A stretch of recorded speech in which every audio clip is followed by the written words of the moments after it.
Rams versus the 49ers, round 2. Dang it, they better win this freaking game, LA, please. How are these Rams going to beat these 49ers the second time around out there in Santa Clara? Me and Mark will talk about that next on this Keys to Victory episode here on the Rams Up Podcast Network.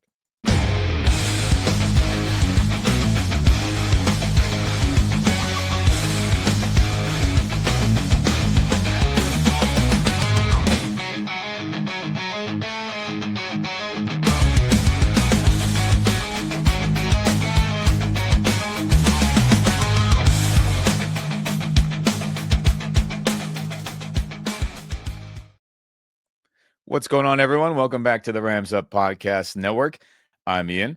That's Mark. If you're on YouTube, hey, subscribe to the channel, like this video.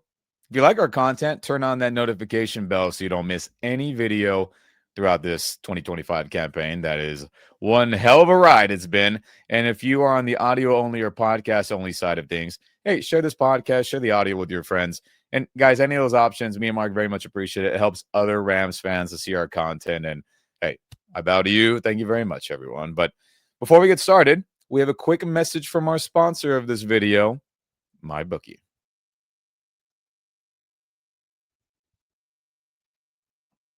Yeah, Ram fans, we have teamed up with MyBookie. New users, go to mybookie.website/joinwithramsup. Use that promo code RAMSUP.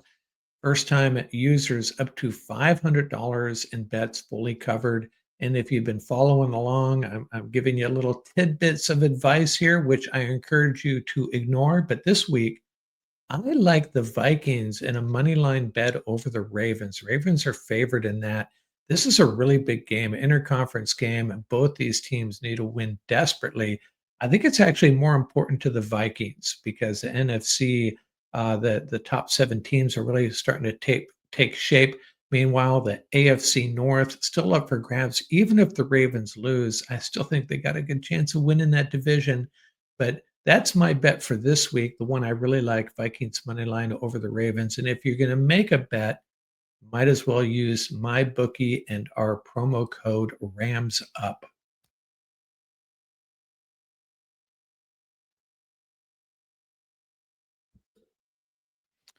Hey, thanks, MyBookie, for sponsoring this video. And I will not be betting on this game, everyone, as Rams Niners is, it feels like a toss-up for the last gazillion years. So, hey, props to anyone out there that's going to go money line or any other prop bet. You just never know with these division games, right, Mark? Yeah, I mean, these are the most stressful games for me, the Rams 49ers games. And, I just got to train myself just to try to relax and enjoy it. And that's what I try to do. And it never works out that way. It's always, even the wins are painful. Even the wins are headache inducing between these two teams, man. It's a tough game. 49ers are always a tough draw. It's damn you, Kyle Shanahan, for always having your team ready to play us. Damn you. But hey, before we get into all the nitty gritty and the keys to victory part of this whole thing, right? How are these Rams going to beat the 49ers, everyone? As we remember that last time around, it didn't go so good. So how about that Rams versus 49ers history, everyone?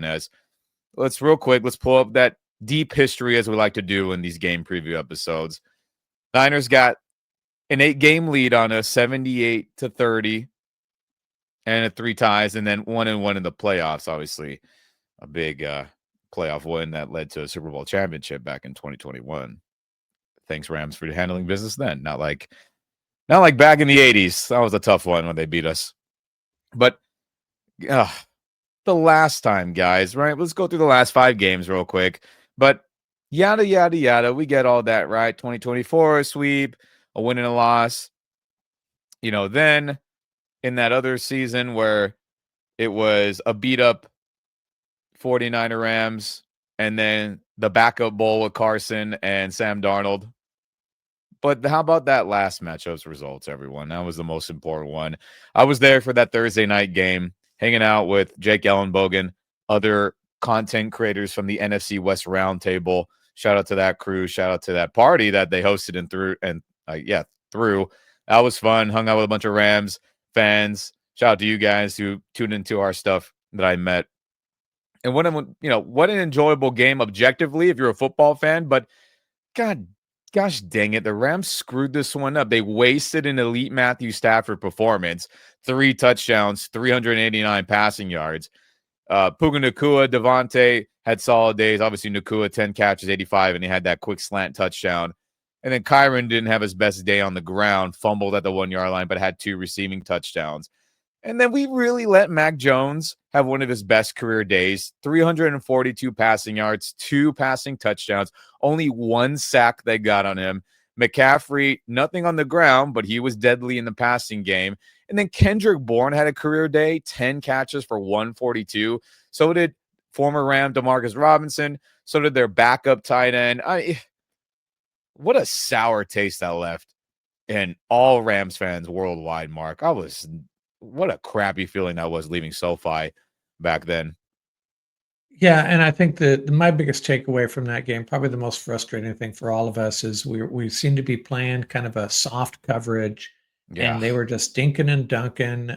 We couldn't get to the quarterback because the 49er receivers were uncovered, and he was just getting rid of the ball. And Kendrick Bourne is like a Jawan Jennings flashback. How often do these number 3 wide receivers going to go off on us like that?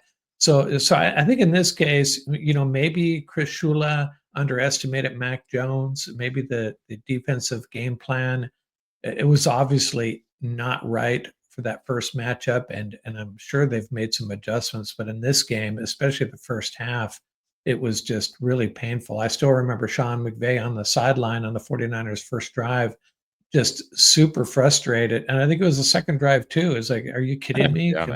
Can we have the ball for a moment? Painful game plan by Chris Shula on the defense, right? Soft coverage, let Mac Jones dink and dunk. The pressure wasn't able to get there because the quick passing game was an option all day, pretty much.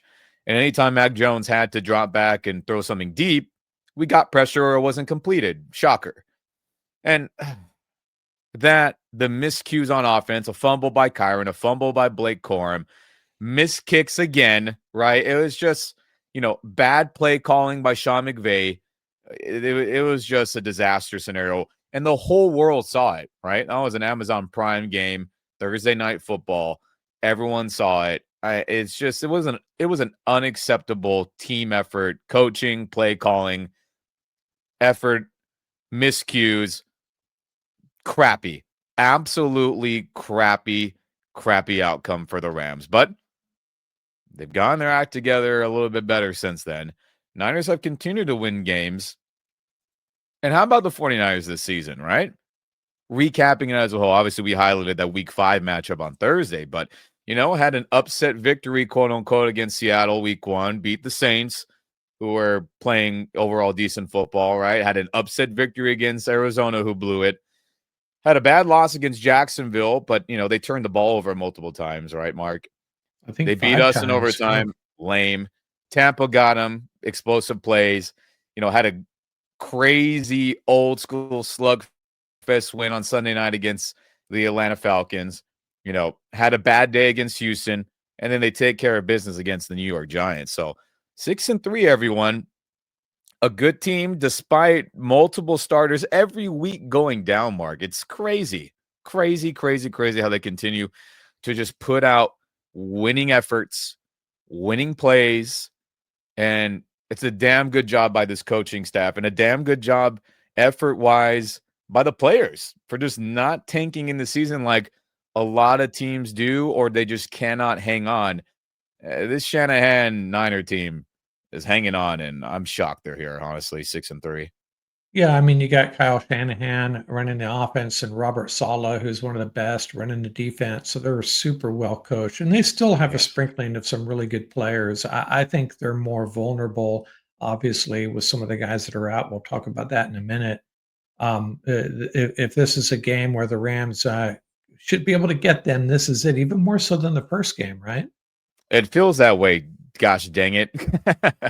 But everyone on planet Earth who is objective of the past week 5 game, they were beat up then too. Now they're a little bit more beat up, but they're, it seems like they're finding a groove on offense a lot better than those previous weeks. So this Niner team still competing, still has an equal chance to win this NFC West division. And this is a huge game coming up, everyone. But before we get to more nitty gritty about the matchup, how about this 49ers roster as it is currently constructed and who's freaking available, right? I mean, so many guys are going down. As a football person, and yes, there's the Rams 49ers hate and beef that we all like to partake in, but seeing all the injuries, it's like, geez Louise, that sucks for those guys, those players individually, right? And let's pull up the roster and see who's available. 49ers offense, they run the Shanahan West Coast style offense, very ground and pound, smash mouth with the flair of passing on top of it or off of it, right? Very different than how McVay does it, even though they come from the same school of thought. You could say West Coast offense. It started with Bill Walsh, 49er great and Hall of Fame coach. So if you see a red dot here or a green dot, that means red dot, that player was a Pro Bowl once upon a time. If you see a green dot, that player has been an All-Pro once upon a time. So if you're on YouTube, you can see the dots affiliated with a lot of these 49ers players on offense. You got Brock Purdy and Mac Jones as the quarterback. Who's going to play? I don't know if we'll find out until pregame warmups. It feels that way as Brock Purdy's still practicing in a limited capacity, but hasn't played in a while. Christian McCaffrey, Pro Bowl, All-Pro. Jawan Jennings is back. He didn't play that first matchup, and he's killed us in the past. He's a good receiver. Ricky Pearsall still dealing with the knee. He's not ruled out, so we'll see what happens with him, but he was absolutely going nuclear on opposing defenses before he had an injury. It was like him, Jackson Smith and Jigga and Puka Nacua were just killing guys at the beginning of the season. He unfortunately got hurt. So if he plays, watch out. Then Demarcus Robinson, old friend, had a decent day against us. Kendrick Bourne killed us last time. Sky Moore maybe gets some rotation. He's more of a return gadget guy. And then who didn't play last time? The All-Pro Pro Bowler George Kittle is back. Great. Kyle Juszczyk will be in the lineup again. Pro Bowl All-Pro guy. Trent Williams, a future Hall of Fame talent. Pro Bowl All-Pro guy. And you got Spencer Burford, Jake Brendel, Dominic Pooney, Colin McKivitz, sorry. All on the O-line there. Mark. And then let's not forget Brian Robinson Jr. as a backup running back. Let's not forget about him. Apologies.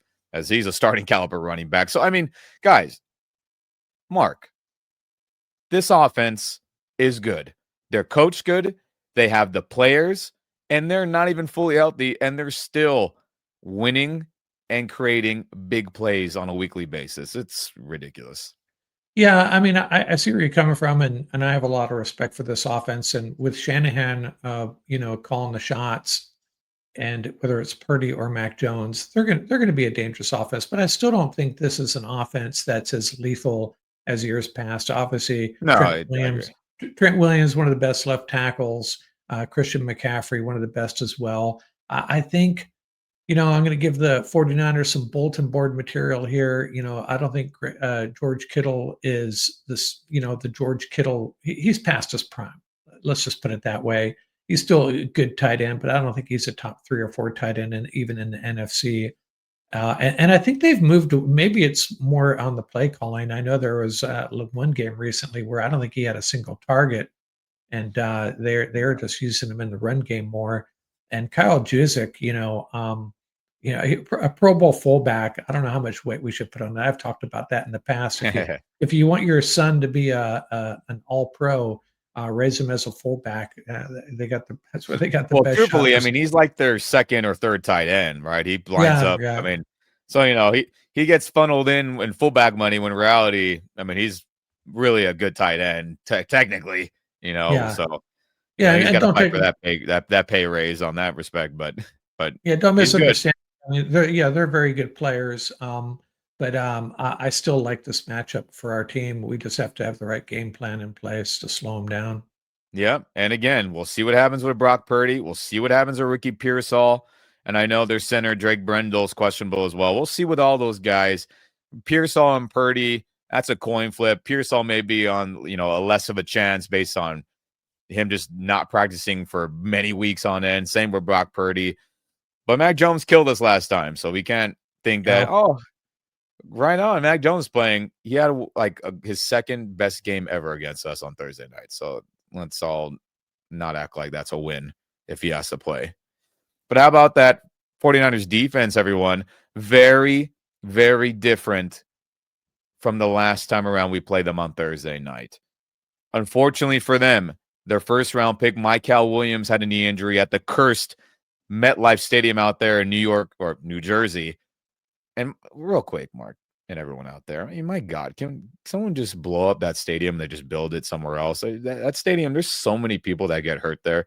It's ridiculous. I feel bad for the players and everyone. I think George Kittle, and not to go on a deep tangent, but George Kittle is like, isn't it crazy how it's like this stadium's up after the game? He was in a post game press conference saying, like, isn't it crazy how like this stadium is like the butt of every joke about field condition? He's like, that's unacceptable for an NFL stadium.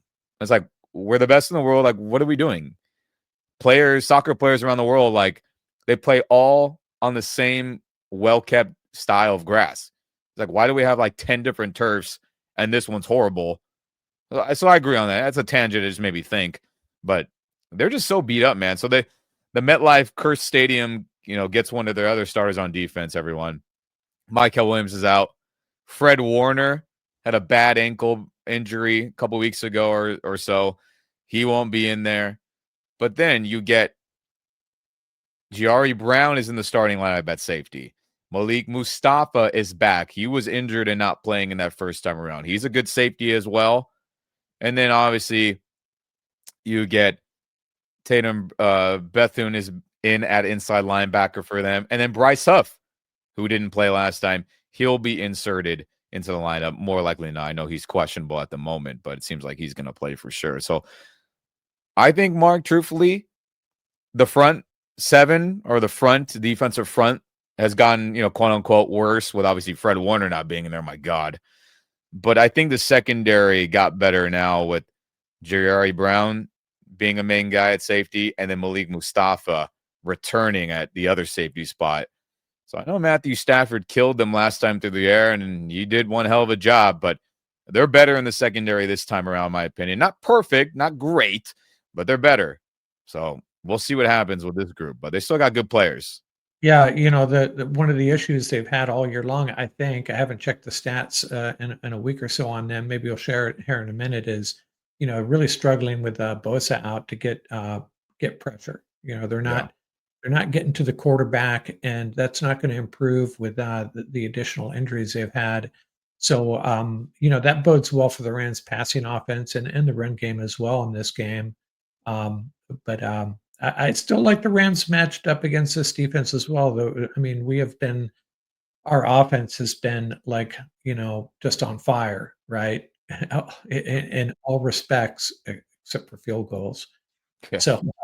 So, as long as we're not settling for field goals, we should be fine. But don't mean to underestimate this defense. But again, just like their offense, it is a click lower, I think, than it has been in years past, especially with Fred Warner out. I mean, my God, he's like the best linebacker in the league. That's a really big loss. Huge loss. He absolutely balled out on us in that Thursday game. So rewatching that film, I was like, geez Louise, this guy's so good. So, hey, again, we're going to benefit from more guys being out in the front seven, but they're better in the back end this matchup around, which, is a negative for the passing attack that killed them last time, or was productive, I should say. So we'll see. But with Robert Saleh coaching them up, man, they're going to be a problem. And we'll see how it happens as, Saleh is used to defending this type of West Coast scheme. It's a little bit different than Shanahan's and the original Shanahan West Coast, but, Saleh is really familiar, and that is a big advantage that hopefully they will not be able to exploit next time around on Sunday. But how about the specialist, right? Eddy Piñeiro. Hey, that would have been nice to sign him maybe a couple of weeks ago before they snagged him, but so be it. We weren't having kicking issues that were horrible many weeks in a row yet. So he's their main guy doing one hell of a job, right? Thomas Morstead's been a Pro Bowler. He's their punter and holder. And then, Sky Moore, the former Chiefs Super Bowl champion, who's got good speed, got good quick and, good agility, excuse me. You got to watch out for him too. So a special teams group, Mark, that's good, in my opinion. Yeah, it's amazing that they can just pull Eddie Pinheiro off the street and he's kicking 50-yarders and we Makes can't me make an sick. extra point. Yeah. Oh. Would have been nice to have you, Eddie, but, we'll get to our kicking situation in a little bit. But, hey, guys, how about the best players for this 49ers squad, right? Guys who we know are going to play and that we have to key into and say, we got a game plan for that guy and watch the hell out if things don't go our way. Game planning for that dude when it all unfolds on the football field. So, no shock. It's Christian McCaffrey, runs CMC as guys. I mean, quietly, he's having an A-plus Pro Bowl All-Pro season, in my opinion. Right now, he ranks first in rushing attempts or carries with 168. So they're feeding him the football. The O-line run blocking hasn't been great, but he's still ninth in the entire NFL with 596 rushing yards. I was pretty shocked to see that, to be honest with you, based on his yards per carry is only 3.5 and it's, very, very bad, but dude's still productive. And yes, you're saying he's getting the ball a ton, but crazy. He has 4 rushing touchdowns right now. And then on top of it, he's got, guys, the passing attack stuff is still ridiculous. It is absolutely ridiculous right now with him. He's got, what do I got here? I'm looking on this. Apologies. Excuse me. I mean, guys, he's got 252, receiving yards right now.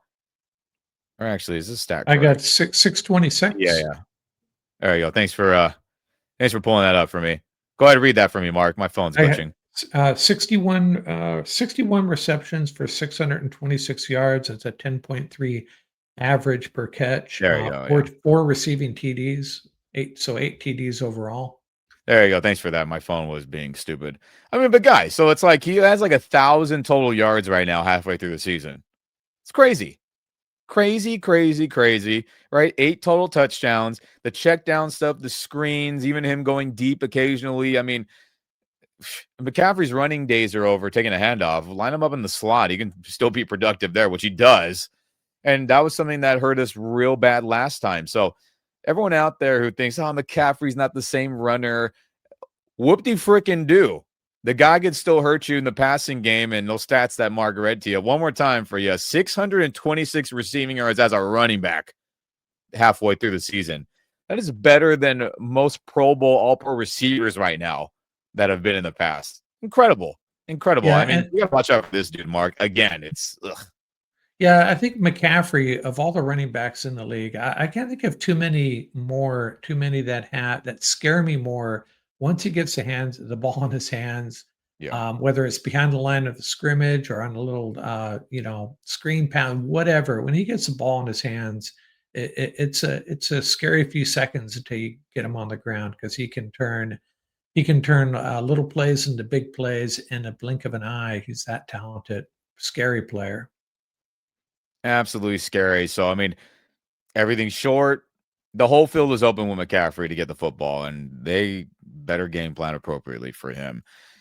And then how about Trent Williams, the future Hall of Fame guy? I mean, one of the best players in this generation at O-line. I don't think that's a debate. And I think he was on a podcast recently saying that the Rams were trying to get him in the early McVay era, right? As McVay was there in Washington with the Redskins. And he would have signed with the team if he was going to be a left tackle.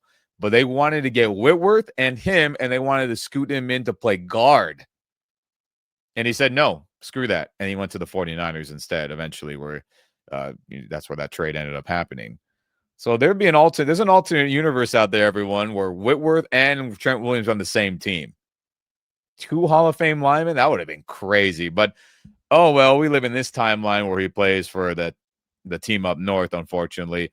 And is he, oh my God, look at him just absolutely locked down all-pro defenders?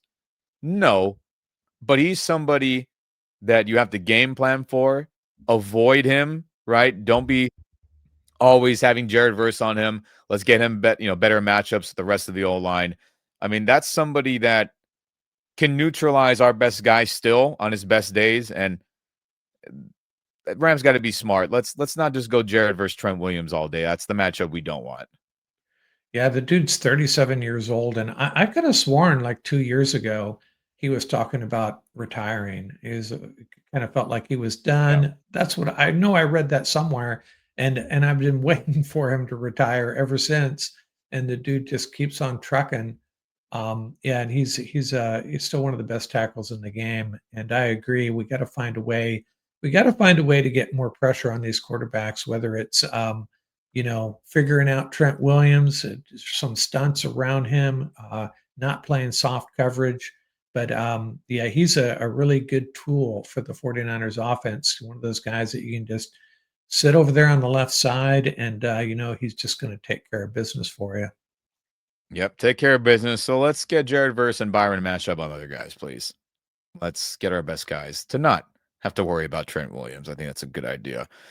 But who else? Well, George Kittle is back in the lineup. And I know to Mark's point earlier, he may not be the holy crap Hall of Fame level. As again, he was on injured reserve after week 1, missed our game. Right now, he's averaging 8.3 yards a catch. Pretty good. Hasn't been targeted a bunch. Only has 100 receiving yards. Of course, he's missed tons of time. Only has 12 catches. He's got 2 receiving touchdowns right now. But it feels like every time we play the Niners, he absolutely has a big, massive couple plays against us. It's just a reality. And he is a difference maker. You can say, okay, Ian, okay, Mark, maybe the receiving ability and everything has the injuries have worn that ability down, which, when you have a bunch of injuries, it just slows you down overall. We've seen it with our own players over time. But dude is still the best blocking tight end, in my opinion. He'll bury guys in the dirt. He'll move defensive ends, D linemen, linebackers. He has no problem putting his body on the line in those situations. And he does an A+ job more times than not in that. So it's not even just about, there goes George Kittle, a seam route, in between our linebacker and safeties for a big catch. That's very much on the table still. Or even screen game, right? Gets a screen pass, breaks away, and he gets momentum, and it's like, oh, God, there's 20-something yards on that. Hey, he's able to block a Jared Verse, a Byron Young, a Kobe Turner, an Omar Spates, a Nate Landman. He is good enough to do that. Maybe not every single play, but that difference-making ability in the run game, that has me worried for sure out of everything. But then, on top of that, is the leadership, the rallying the troops aura, energy that he brings to the squad, right? That's something that I think, players on the Niners and Shanahan have mentioned when he had been out, that, when Kittle's out there, this Niner team's got a different swagger. So all that combined, Mark, despite him maybe not being in his prime anymore, one of their best players, there was a lot to game plan still for George Kittle. Yeah, and you struck a chord there with me, and I was going to say a moment after I say I think he's past his prime. He does indeed have a lot of big moments against our Rams. I don't know how many Yeah, times. dude. And the thing about Kittle, aside from his ability, he's such a likable guy. I mean, if there's a 49er that I really like, if I had a favorite 49er, it'd probably be George Kittle. Seems to have a lot of fun on the field, classy guy. He has that. He's one of the guys that started the tight end university, if I'm not mistaken. All right, yeah. And he's also, like you referenced, you made reference to. He's also been a big. I haven't heard about it in the last couple of years, but he was leading that movement to get rid of artificial turf completely Yeah. because of all the ACL injuries primarily. I haven't heard much of that in the last year or so, but yeah, he's a cool guy, a great player, and if he wasn't a 49er, I'd probably be pulling for him. I know. Damn you, George Kittle. In an alternate timeline, you ended up as a Ram. But hey, many teams, all 32 teams had many rounds in the draft to snag him. What was he, a 4th-round pick, if I believe? Yeah. My serves me right. So, these Iowa or Purdue what school was he? He was Iowa, right? Hawkeye. Yes, Iowa, I believe, yeah. Those Iowa and Purdue guys at tight end, for whatever damn reason, always work out. So, hey, Rams, there's an Iowa or Purdue tight end in the later rounds, I think you should draft him. It seems to work out for every team more times than not. But respect to George Kittle. I'm worried about this matchup with him, despite him maybe quote unquote not being in his prime right now or not getting the target. It's only a matter of time before he goes off. But hey, how about one final best player for the Niners who is out there? Diamador Lenore, everyone. Now, there may be many of you who are like, him? What has he done? Is he, blowing up the stat sheet and doing this, doing that? I mean, guys, he is playing fantastic football out there on the outside for the 49ers. Yes, he only has 23 solo tackles. Yes, he only has one interception, right? I get it. I get it. I get it. I get it. But the guy is playing fantastic coverage out there, guarding a lot of number one receivers, right? Getting a lot of pass breakups and opportunities to make plays and lock guys down. I mean, his film has been good this year. Has it been like, oh my God, top 5 corner? Absolutely not, of course. But he has been a staple for this defense to stay alive, keep rallying the troops as Warner's down, other guys are down in the front 7. He is playing some damn good football right now. And if you're a PFF guy, he's one of the highest rated, corners for PFF standards. PFF's a good stat thing. I'm not going to let that sway my opinion one way or the other. I mean, like, oh, he's a number 1 or number 2 ranked guy. I mean, cool. They have a lot of good stats, but I'm not going to go player ranking wise and put that into my, is this player good or not? I watched the film. He's one hell of a corner, and whoever's available right now, he's definitely one of their best players for the Niners, Mark. Yeah, I'm gonna have to take your word for it. I mean, I haven't watched a lot of tape on him. Just watched him in the games against the Rams. But if he's getting coached up by Robert Saleh, that's a good thing. And he is their number 1 cornerback, that's for sure. And be interesting to see, who he's covering in this game if he gets the Puka duty. Yeah, but the 49ers haven't really leaned on super talented cornerbacks the last couple of years. It's more been about their edge rushers and their linebackers and safety. So if Lenore is elevating his game, that's a good thing for the 49ers defense for sure. Yeah, it's just, a guy that doesn't get enough national recognition. And, there's plenty of players that are like that. But someone we got a game plan for, right? Let's attack other parts of that secondary who are young and inexperienced. And we'll see what happens. But he's one of their best players who's going to be out there, in my opinion, as, again, a lot of injuries on that defense. But he's stood out and he's helped that defense stay alive despite all those injuries, Mark. And it's an impressive job by him for sure. An impressive job. But hey, everyone, we went through the roster. We went through, how these 49ers are doing game by game. But how about those head-to-head stats? How are the Rams matched up with these 49ers on offense and on defense? So let's pull those up now, everyone. And we'll start with the 49ers offense. Right now, points per game, only 21.6, puts them at 23rd. As there's some games earlier in the year where they really weren't, blowing anybody out and whatnot. But yards per game, a lot of it with Mac Jones, 10th best with 352.1 yards per game. That's pretty impressive. Rushing hasn't been great. A lot of the O-line run blocking hasn't been good at all. 97.1, 26 rushing yards per game. But McCaffrey's still a top 10 rusher in terms of yards, which is crazy.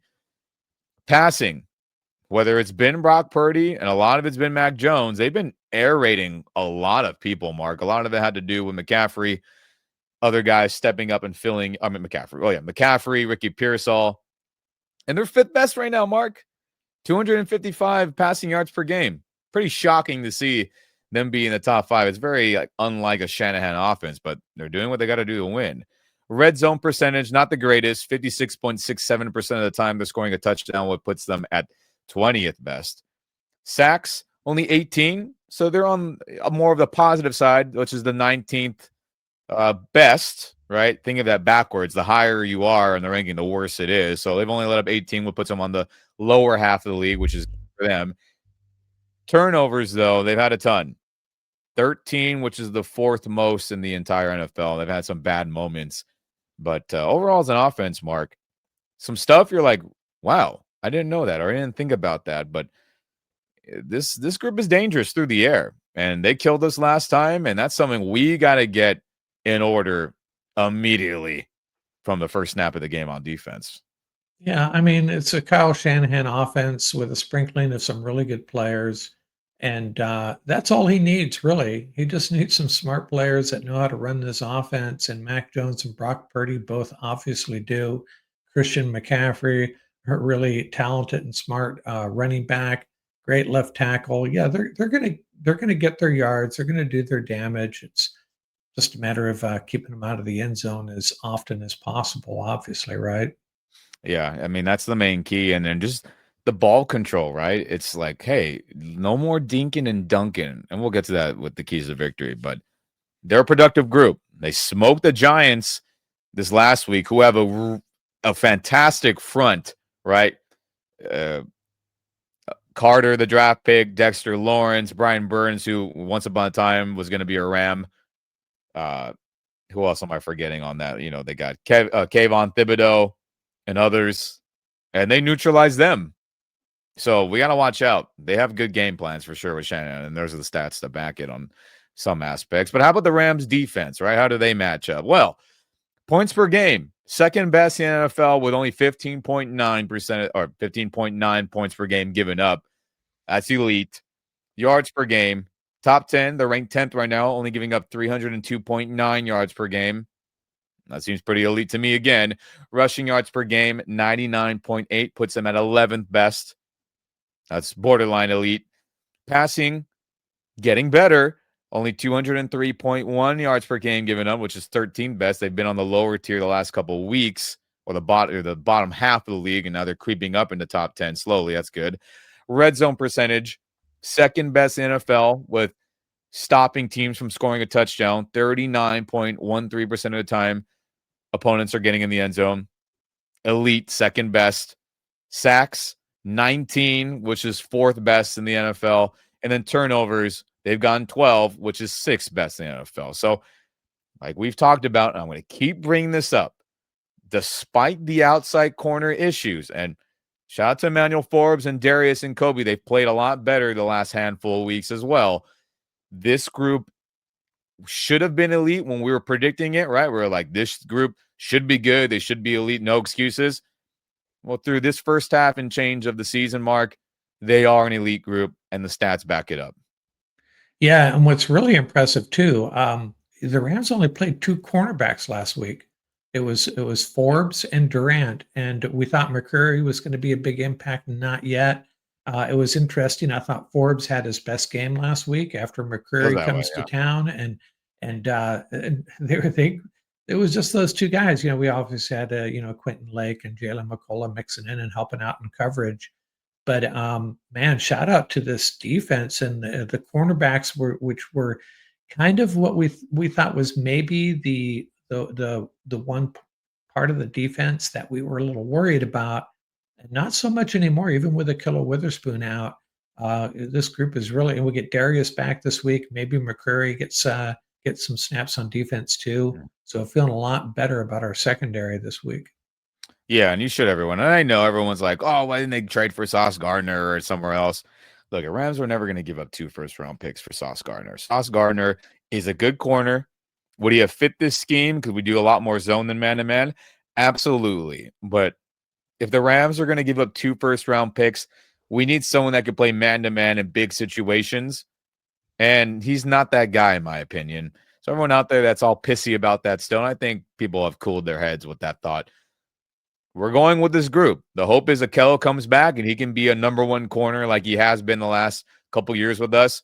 And then Emmanuel, Darius, and Kobe could all be funneled in back into their original second, squat, or I guess like the second corner role, which they are better suited for, truthfully. So we'll see what happens. We'll find out a lot this week of how that all, comes to fruition round 2 against the Niners. But Rams defense is elite. Great to see. But now switching over to the Rams offense, Mark, a group that also we talked about needed to be elite.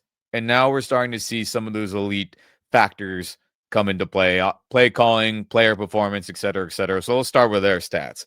Right now, 8th best in the NFL with points per game at 26.1. That's good to see. Yards per game, 369.9, which is 7th best in the NFL. That's good to see. Rushing right now, only 111.9, which is 18th best. So they're on the lower half of the league. I like to see that above, 15th or be on the top half of the league. But on the flip side of that coin, when you're number one in passing yards per game with 258, of course the rushing game is going to suffer with MVP Matthew Stafford carving everybody up right now, leading the league in touchdown passes and top 5 in overall passing yardage. So, okay, you take that, I guess, right now, right? And then red zone percentage, right? They were in the 20s a large part of the last couple of years and the beginning of this season, but here they are. They're creeping up into the top 10. Now they are 13th best NFL with scoring touchdowns 60% of the time. That's been a big issue. We've pointed out tons of times throughout the years. They're getting much better. That's good to see. Sacks allowed. One of the best teams, not allowing opposing defenses getting to Matthew Stafford. They've only allowed 13, which is 28th in the NFL. Again, being on the lower tier of those stats is a good thing. So that's great to see. And Matthew Stafford has a lot to do with it, him making good decisions, quick decisions as well. And then turnovers, only 7, which they're on the lower half of the league, which is a good thing. So, Mark, we're finally starting to see this offense be elite, even though we like more run game, but MVP Stafford carrying us, and so be it. Things are going better recently. Yeah, I saw a bit with Tom Brady the other day talking about Matthew Stafford and how he has, at his age and with his experience and his skill level, it's just something special to see. Yeah. Showering praise on, it's really difficult to fool Matthew Stafford at this point in his career and his no look passes. It seems like he does it every week. And yeah, in the offensive line, I was really surprised a Lyric kind of got blown up at that one play last week. But other than that, Yeah, Chase Young got him. pretty, yeah, pretty rare thing though. This offensive line's playing really good. And I think one of the one of the things it's pretty obvious, but we don't talk about enough is Devontae Adams really emerging, especially in the red zone. That's been such a big addition. That's kind of what I think we were missing, that wide receiver threat in the red zone. So that's a big part of this red zone success, obviously. Yeah, I mean, the layers to this offense is so much deeper than the beginning of the season. It is a beautiful thing to see. That has been my issue for years. Formation diversity, play diversity. It is significantly better, and I'm happy to see that be reflected with the film that you and I watch, and I know many of you like to tune into as well and watch, even on your own time outside of what we put out on this channel. So finally, when those things are unlocked, what a shock. You get an MVP quarterback out of it. Thanks, And McVay. and and don't forget, last week, tight end by committee, 10 catches for 114 yards. That's Fantastic. that's a pretty good day for our tight ends. Fantastic. And I know I've seen some stats around where it's like the Rams are using 12, 13, you know, more than they ever have in the whole McVay era, which is a beautiful thing to see. We've talked about it. The Rams have 4 starting caliber tight ends. Now you can say, I don't like Colby Parkinson in this situation. I don't like Davis Allen in that situation. Terrence Ferguson's still young. Or Tyler Higbee's past his prime, but they could start for a lot of other teams out there, and we have 4 of them. This is the best tight end room in Rams history. I can't think of another time 4 tight ends are productive and can go out there and play block and catch. So I think that's opened things up. And then, hey, Puka, Devontae, Tutu when he's healthy, Jordan Whittington, Xavier Smith on a deep route every once in a while, and then, Konate Mumfield. So MVP Stafford, let's keep it going, everyone, and let's get this run game going a little bit more, which we saw against the Saints, which is a good thing for sure. But all right, enough about the Rams offense. How about that 49er defense and how they match up stat-wise? Points per game. A top 10 group, 20.9 points per game given up, despite the crazy amount of injuries to that side of the ball. They're holding it down like we talked about a ton. Yards per game, very bend but don't break, right? 17th in the NFL with 332.6 yards per game given up. So you can move the ball on them, but they're holding it down in terms of scoring points. Rushing, middle of the pack right now, giving up 108.9. Okay, right? Fred Warner injury, front seven injuries, makes sense why that's the case. Passing 223.7, which puts them at 20th, so on the lower tier of the NFL. But hey, Malik Mustafa is back. Diamador Lenore is playing better football. We talked about it earlier. Giari is in the starting lineup more. So they're an improved group, in my opinion. Not perfect, right? I know Jackson Dart got some garbage time touchdowns on them, and I think that has a lot to do with it, right? A lot of garbage time stats getting accumulated against them every now and then. But red zone percentage, top 10. 53.57% of the time they're giving up a touchdown. That is 8th best, everyone. So bend but don't break mentality again. And that's the most key factor, right? Move it up and down the field all you want. You're not getting a touchdown more times than not. And to Mark's point earlier, right? They're not getting the quarterback, right? No Michael Williams, Bosa being out hurt, say, right? Bryce Huff was missing tons of time.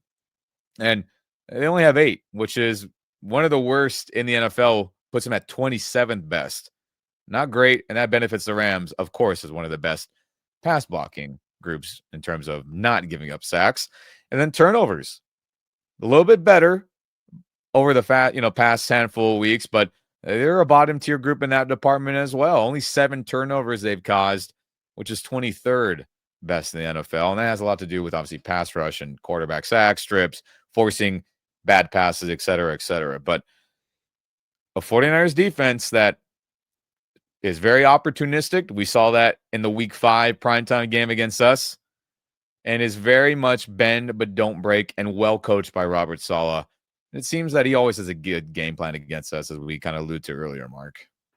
Yeah, and it's something to be said for their defense. Really good statistically, despite not getting to the quarterback and despite not taking the ball away.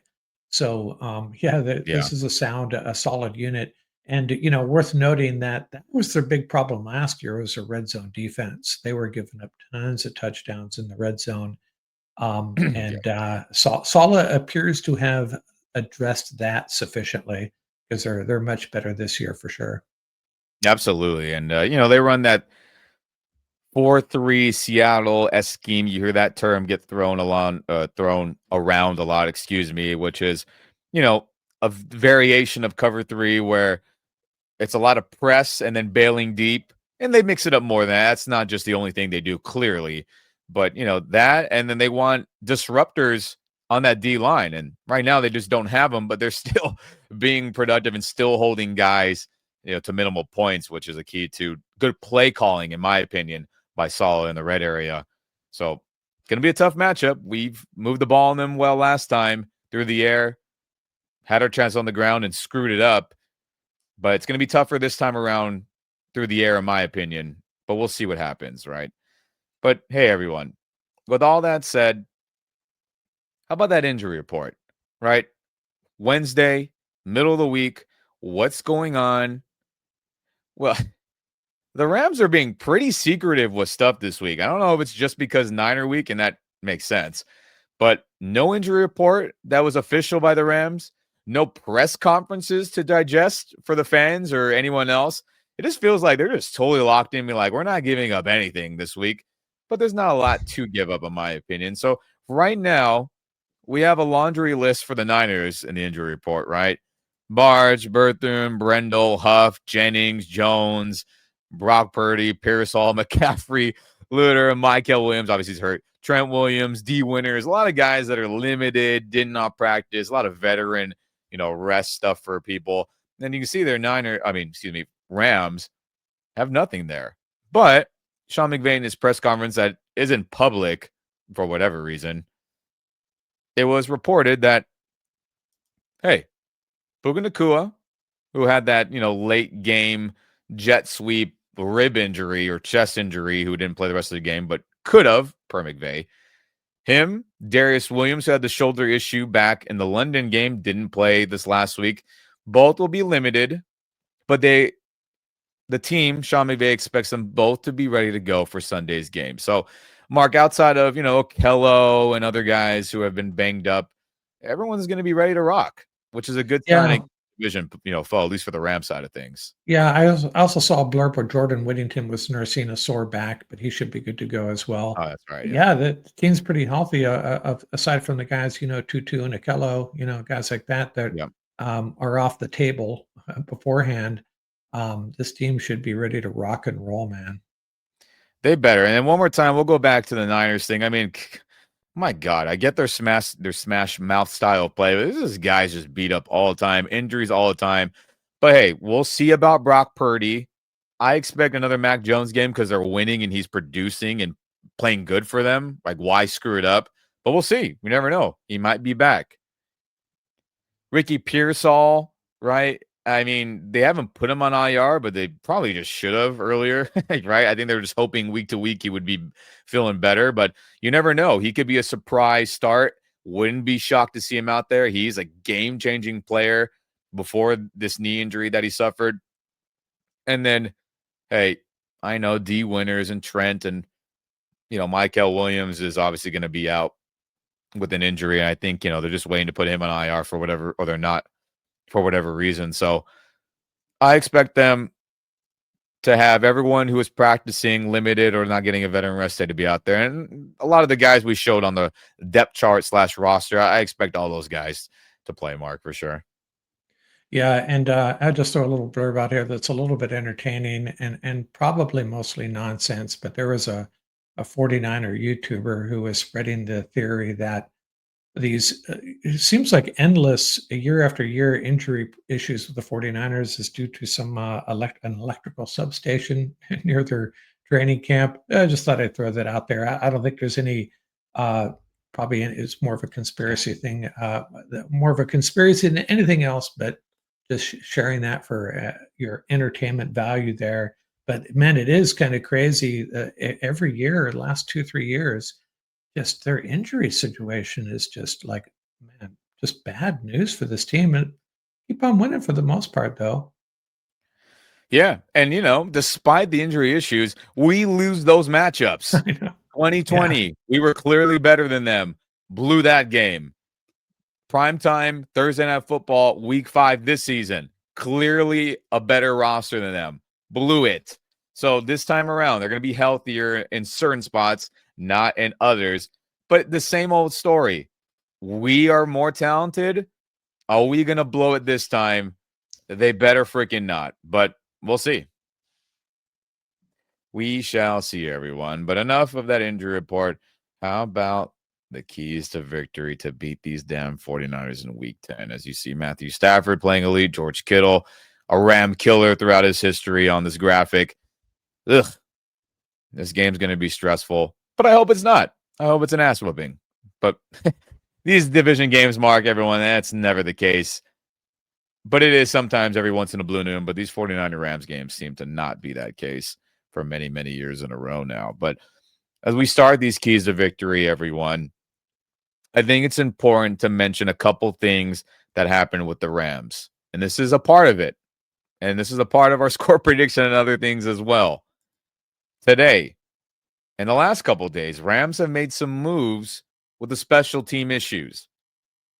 They said, hey, Jake McQuaid, former Ram for 10 years, right? Rob Havenstein was the last St. Louis Ram, but no more. Jake McQuaid rejoins the team as he was a former St. Louis Ram and LA Ram, of course, as he was done after the 2020 season. Unfortunate for him, we won a Super Bowl right after that.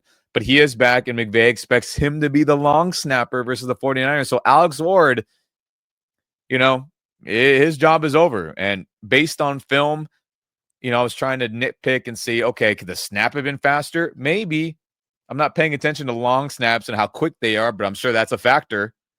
Are they, is a spiral clean to help with that velocity? I don't know. I got to watch a bunch of long snappers. I don't got time for that right now. Sorry, everyone. But clearly, there was issues that McVay and the staff identified and said, Alex Ward, you've been our guy for many years in a row. It ain't working out anymore. We're bringing back the old guy, and he's back in, Mark. Yeah, it's long snappers we just kinda take for granted. Alex Ward was a top-rated long snapper coming out of college. Rams signed him, made perfect sense, and, that's really the last time we really give it any thought, right? Yeah. No one has ever suggested there's been an issue, and maybe that is part of it, but, man, I'm no expert on long snapping, and I think what I can do, Ian, is I'll compile a bunch of long snapper tape and Yeah. I'll send it your way. And if you could get back to us in a couple of days, maybe have some analysis on that, we'd really appreciate it. But yeah, Jake McQuaid, I think when he was with the Rams, it was his name didn't come up much, and that's usually a good thing when you're talking about long snappers. Yeah, I mean, it was him and Johnny Hecker just, having a great chemistry and You Greg the punting, leg. PAT field goal. I mean, it was great. So Rams are tapping again, getting a little nostalgic, bringing him in. But again, clearly they did not like what they've been seeing from Alex Ward, and what a shame for him. But we got to get it better. So that's being made. And then on top of that, everyone, uh, from Adam, Grossbard, who's had this nice tweet where I got this info or post. Sean McVay also says Joshua Carty and newly signed kicker to the practice squad, Harrison Mevis, will compete for the Rams kicking job this week for Rams and Niners as well. So people out there who are like, who the hell is Harrison Mevis? Well, shout out to Holden Cantor, who's, a great Rams super fan and, a media content creator for Ram stuff himself on Twitter X. He says, Harrison Mevis, his nickname was Thicker the Kicker. That's a great name. He went 20 of 21 in the UFL. And when he was at Mizzou, University of Missouri, he has the SEC record for the longest field goal with 61 yards. So, Thicker the Kicker has got one hell of a leg, clearly, to be breaking SEC records, which is kind of shocking. I feel like maybe a record would be longer than that, but a lot of SEC schools are scoring touchdowns more times than not, I guess. But the guy can play. He had a nice UFL career. I think, he had some stints with the Jets, I believe, and a couple other spots, Panthers. Panthers. and Panthers, but they preferred other guys, which so be it. But we're in such a terrible spot with the kicking unit. Screw it. And apparently Rams brought in two other kickers to kind of see who was going to compete with Cardio. And I don't know this. I don't know one of the two, but the other one was Rodrigo Blankenship, the former Georgia, great kicker, and the former Colt. He was brought in, and he couldn't beat out Thicker the Kicker, Mevis.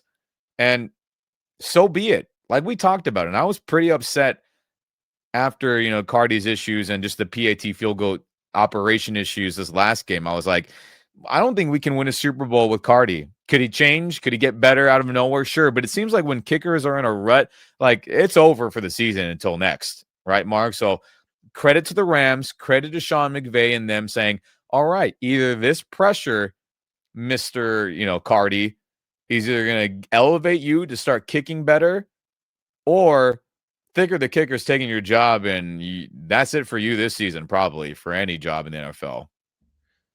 Yeah, it's gonna be an interesting week in that Rams kicker Okay. room. The holders and the long snappers and all that going on, and there.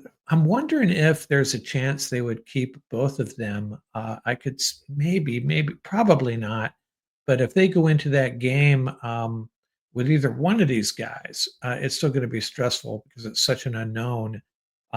It's still going to be pins and needles, whoever's kicking for the Rams against the 49ers. That's what Yeah. we just got to hope it's not a close game. Man, it's just going to be too stressful. But what I like about this guy is obviously got a stronger leg than Cardi. I think his percentage in he wasn't super accurate in Missouri. Uh, Fairly solid, but he's not the perfect kicker, and he would have already had a job in the NFL, right? But he That's does right, have a honestly. strong yeah, he does have a strong leg, and I don't think, we're even trying a 56-yarder with Cardi at this point. Just not happening. So, yeah, we'll see what happens. Yeah, we'll see what happens. So that is a big key to victory. Which kicker wins the job? And if he's out there, don't F it up.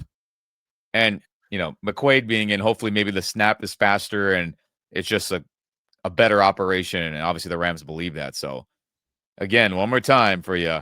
McQuaid is going to be the long snapper, former Ram, and then we'll see who ends up winning the kicker job. And Now they haven't released Ward yet, though, have they? no, I think they're going to McVay expects McQuaid, but hey, they're going to give Ward a chance to battle back, right? That's fair, but we'll see. We'll see, Yeah. everyone. So that's a big key to victory right there. Can the field goal PAT operation not be a effing disaster? Please. Yeah, I think Pretty what please. yeah, I think the more I think about it, I think what they'll probably do is elevate McQuaid and Yeah. Melvis to the active roster potentially and deactivate. They're not going to cut or release anybody. I would think they'd probably just No, I don't think so. activate them on Saturday night, and then they have to deactivate 7 guys for the get down to the 48. Yeah, but we'll see. We'll know by I guess game time who's inactive, who is not. And I'm excited to see what happens. Hopefully good things come out of this. Please. Pretty damn please. But hey, everyone, let's get to some offense and defense keys to victory to beat these damn 49ers. So I'll start with you, Mark. What are your keys to victory on offense for the Rams to be productive against this Saleh-led 49ers defense? Well, I mean, this offense has been just clicking on, just hitting on all gears. They just got to continue what they're doing, and they gained some momentum when Puka was out, spreading the ball around. And Puka comes back, and you got these tight ends involved, and Blake Corum getting some touches. I think they just got to continue being versatile, being diverse on offense. I'm probably stealing your thunder because I have a feeling you feel the same way. No, but this is a universal thought. Like, my Yeah, goodness, you know? right. Yeah, I think it's this offense, it's not rocket science. They have the talent everywhere, across the field on offense. It's about the play calling, mixing it up, and just continue doing what they're doing. It's what they've been doing for the last 2.5, 3 weeks, and it's worked.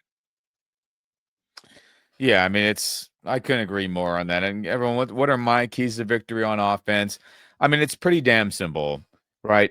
Be multiple, be diverse, keep the defense guessing. Last time it was a lot of Matthew Stafford drop back game, which worked, wasn't working every single time. A lot of miscues and drop passes, fumbles by the running back. And of course, if those things don't happen, then we win, probably 10 plus points or more.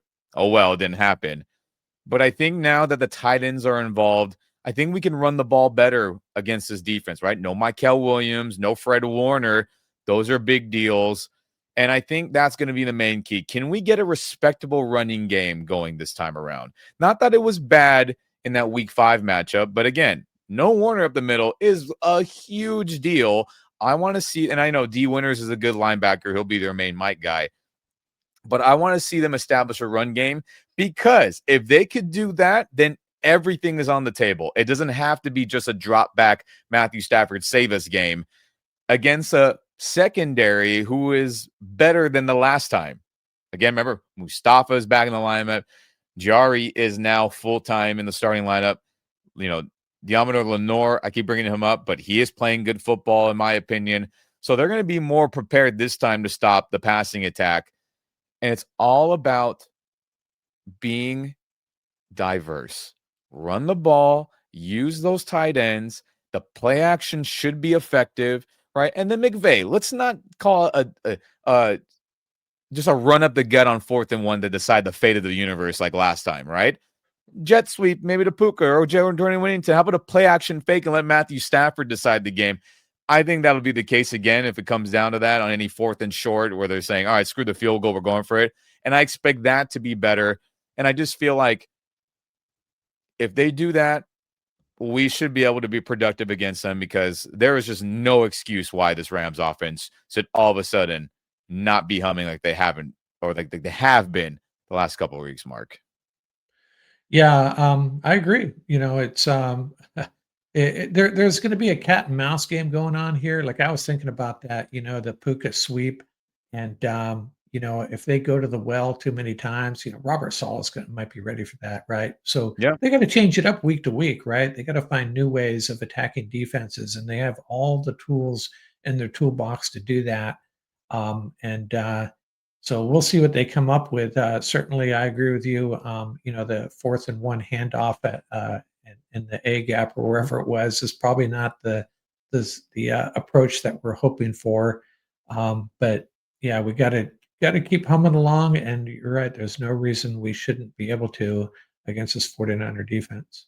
And again, this is a Seattle scheme defense, everyone, where they like to run more cover three more times than not. Again, that's 3 people responsible deep, long story short. And again, they're going to mix it up and do other things.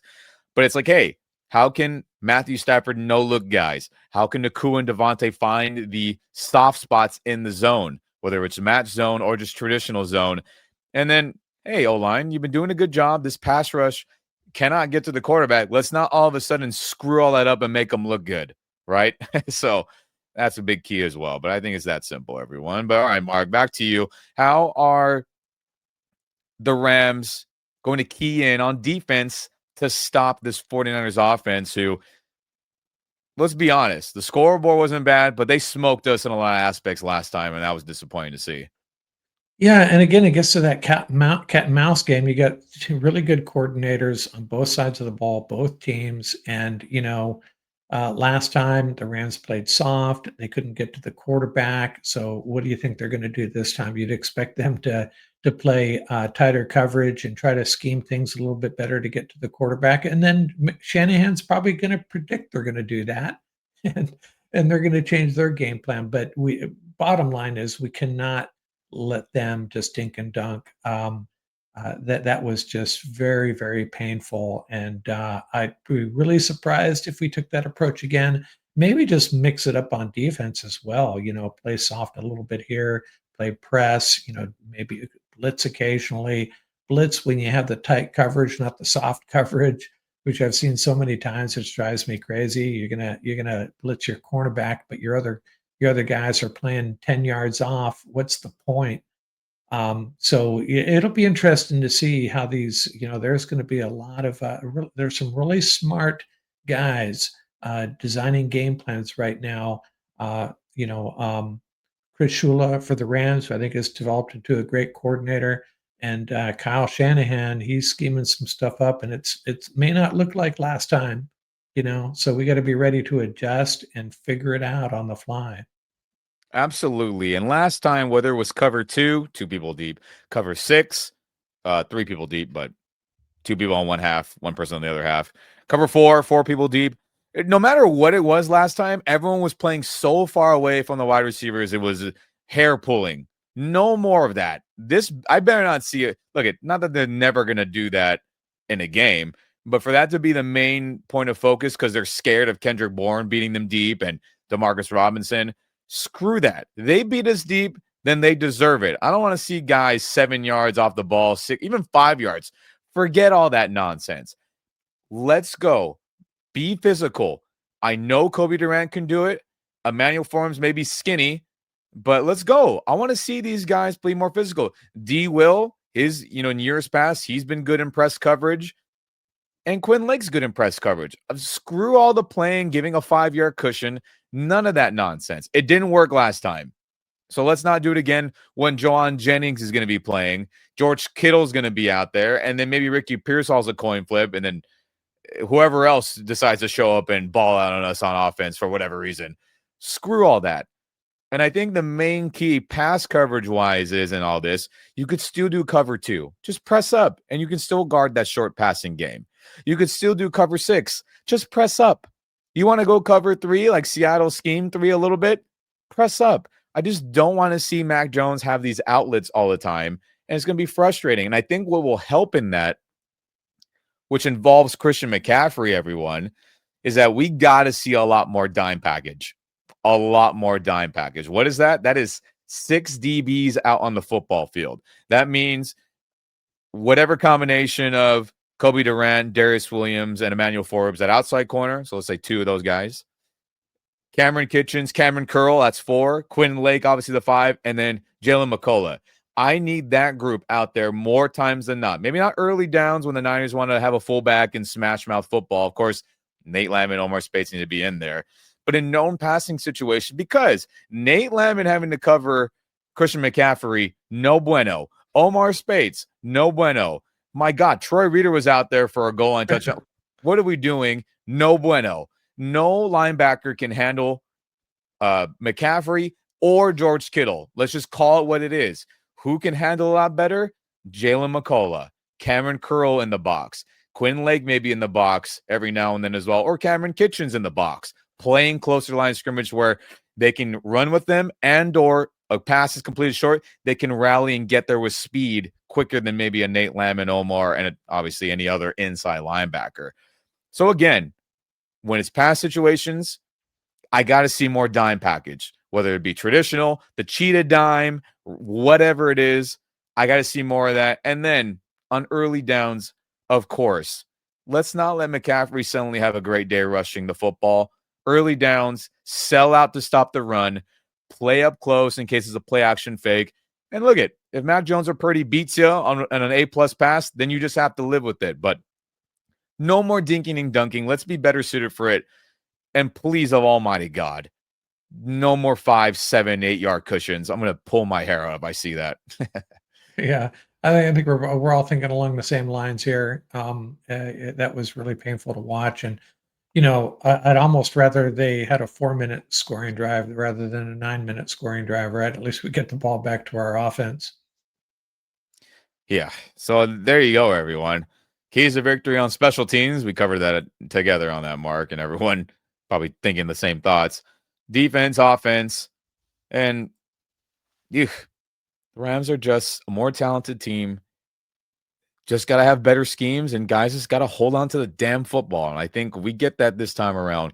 They have a great chance of winning, but you never freaking know. And with that said, how about some early score predictions? Yes, Rams seem all good to go other than Akello and Tutu who are on injured reserve. That's great. Niners, coin flips on the quarterback and their star wide receiver. And unfortunate for them, a lot of guys on injured reserve, but seems like all the other dudes will be playing unless something unforeseen happens. But with all that info, the stats, our thoughts, roster construction, head-to-head history, we're going to give you our early score prediction. So, Mark, I'll start with you. What is your early score prediction? Rams win, Rams lose, and what are the numbers on that?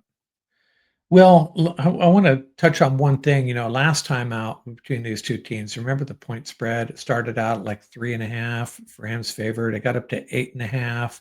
And I was all pumped about that. And apparently the 49er locker room was really pumped about that as well. That gave them some extra motivation. Never understood why professional football players need that extra motivation, but they're human beings too.